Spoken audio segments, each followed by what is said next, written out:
Let's take a moment. Let's take a moment to review the money market series. So far, we've explored.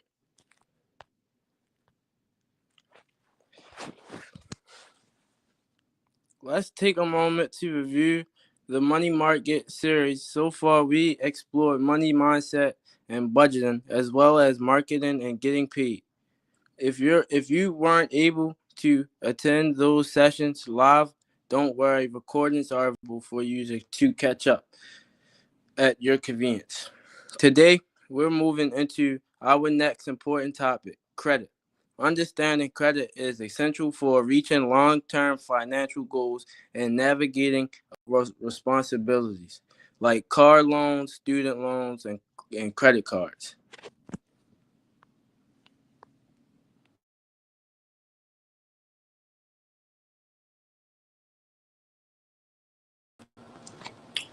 Today, we're going to learn about what credit is. In the chat, I want y'all to take a moment to type what credit is, what you think it is. There's no wrong answers or anything.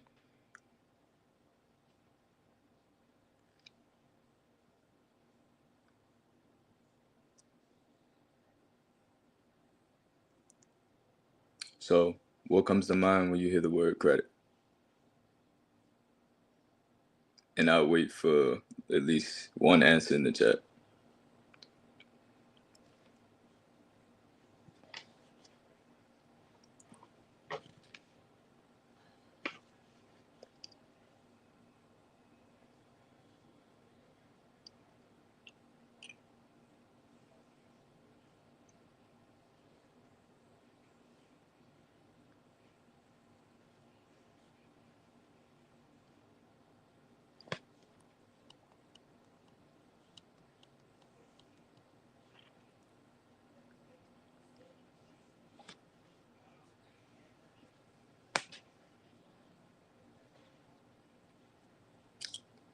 If not, if we don't have any answers, I guess we can go on to slide 6.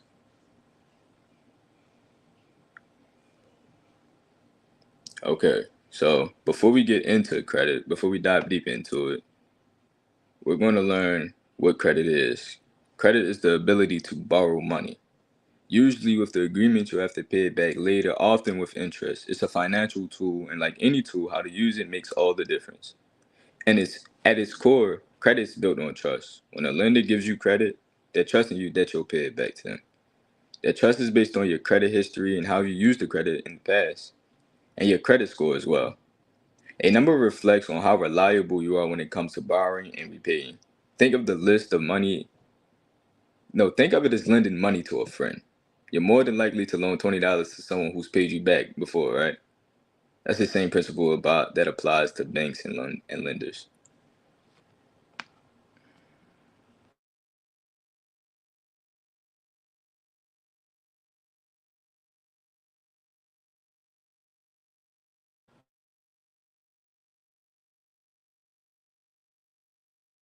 Now we're going to get into the key credit terms. As we talk about credit, there are some key terms that you need to be familiar with. These terms will often come up when dealing with credit products or understanding your credit report, and that's especially important. Be, and becoming comfortable with these terms, they help you be more informed on your decisions down the road. The key terms are interest, and I can't see those. They're like really small. I'm sorry, y'all. But okay, the key terms are interest, APR, that means annual percentage rate, installment credits, and revolving loans.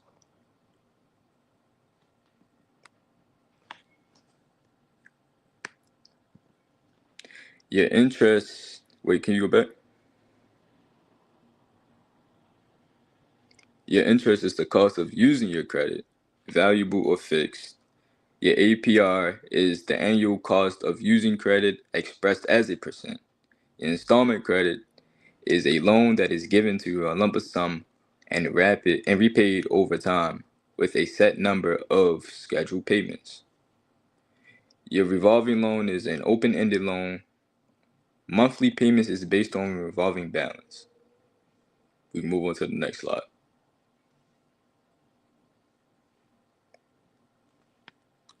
As we talk about these, let's break it down into two important terms. It's a loan, and that is the money you borrow that must be paid back, typically with interest. And a lender, a person who or organization that provides the loan and expects to be repaid.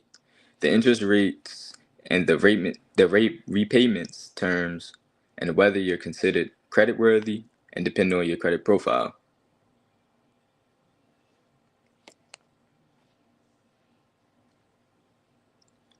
Now we will get into like revolving loans and your credit report. Then your credit report like a school report card. It shows a snapshot of your financial behavior at a specific point in time. It includes your personal details, list of credit cards or loans, payment history, and any account in your collections. Your credit score is like a GPA. It's a three-digit number that sums up all the credit report. Information that reflects how trustworthy you are with your credit. The better your credit report, the higher your credit score, and the more likely lenders are offering you loans in your favorable term.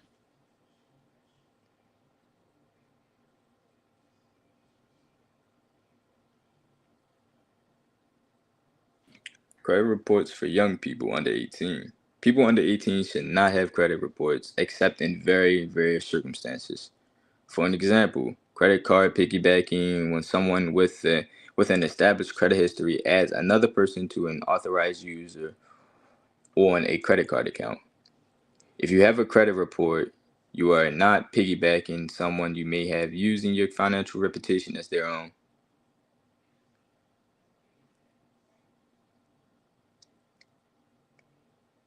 Now, getting a credit report.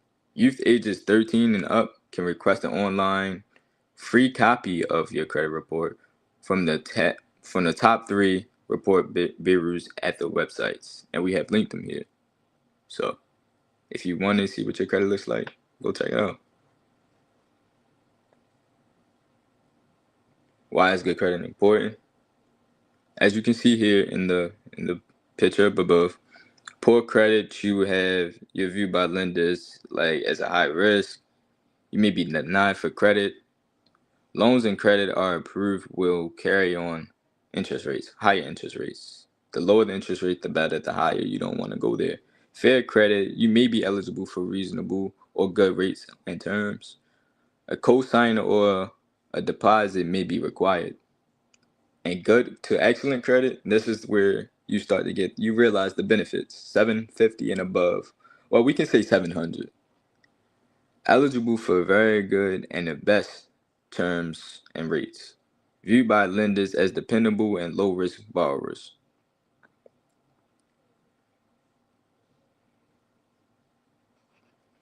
And I will pass it on to my co-host.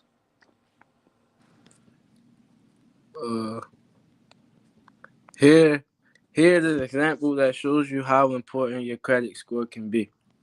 Let's say two people like Luca and Jordan take out the same size loan, but Luca has a lower credit score. As a result, he is charged a higher interest rate. That means his monthly payments are higher. He'll pay more in total interest over time, and the final cost of the loan is significantly greater than Jordan's.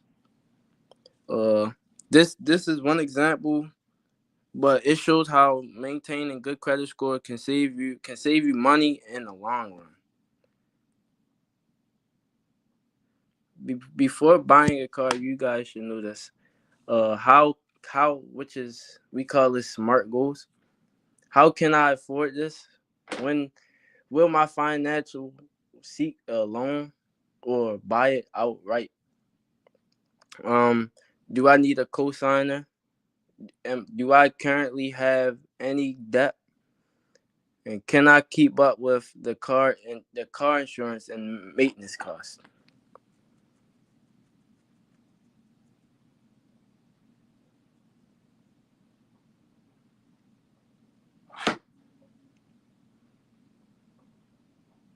If financial research loan terms, APR stands for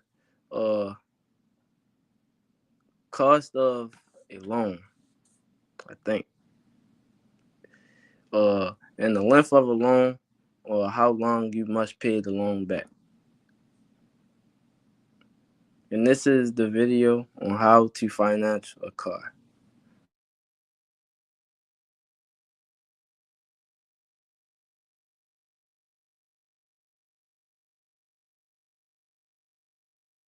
So if you want to get a car loan without getting totally screwed, then watch this video because I'm going to teach you exactly how to get a car loan the right way.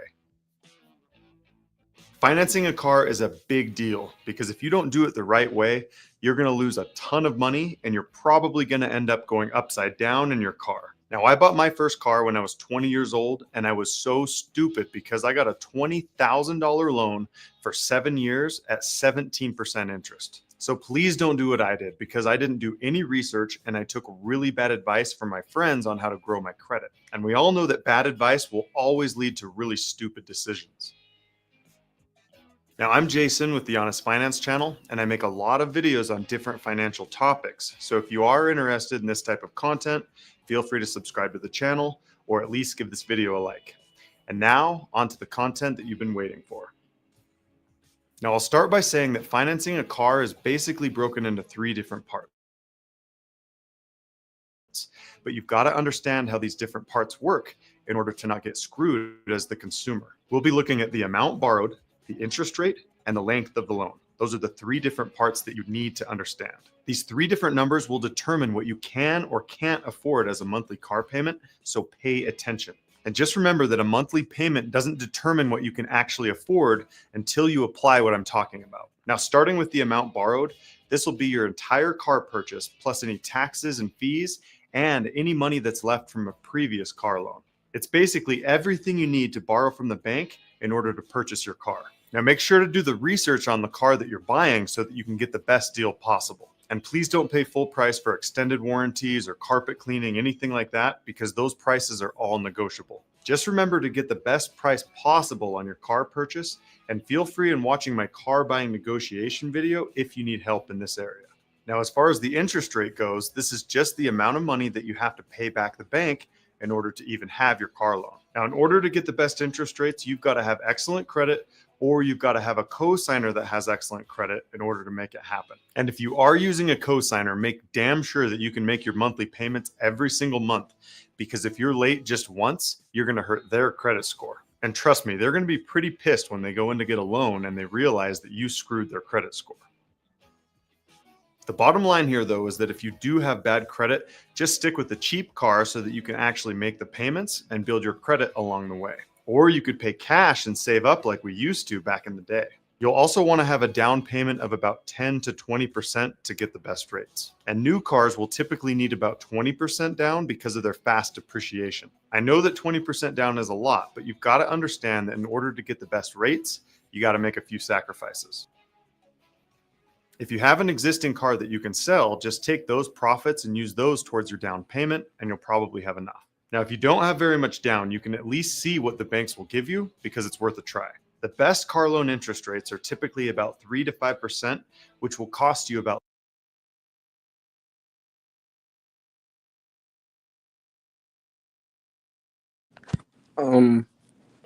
Yeah.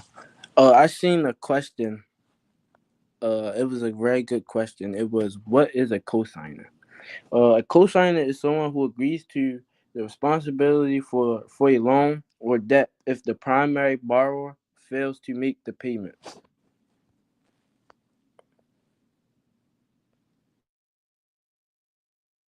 So if you want to get a car,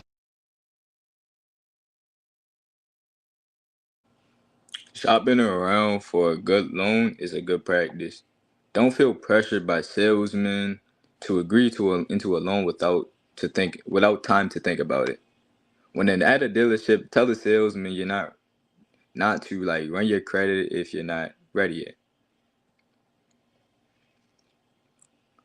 Credit cards. This is your money, not borrowed. Does not impact your credit history at all. So you can go spending crazy if you want to with it. But your credit card, These are all credit products, and it do impact your credit history and your scores.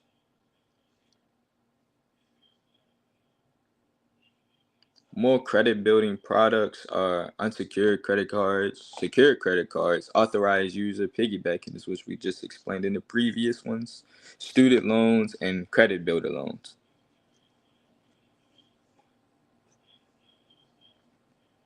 Key takeaways for building strong credit scores: keep it active.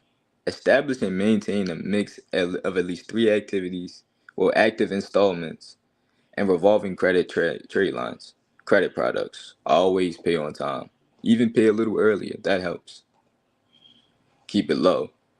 Low debt balances on revolving loans, on revolving lines of credit, rule of thumb is 10 to 30%, never more. And keep it combined credit availability. And you just keep it up.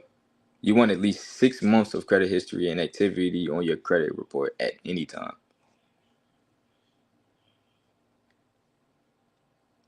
And that's pretty much all we have today. Next, on August 4th, you have Protecting Your Money.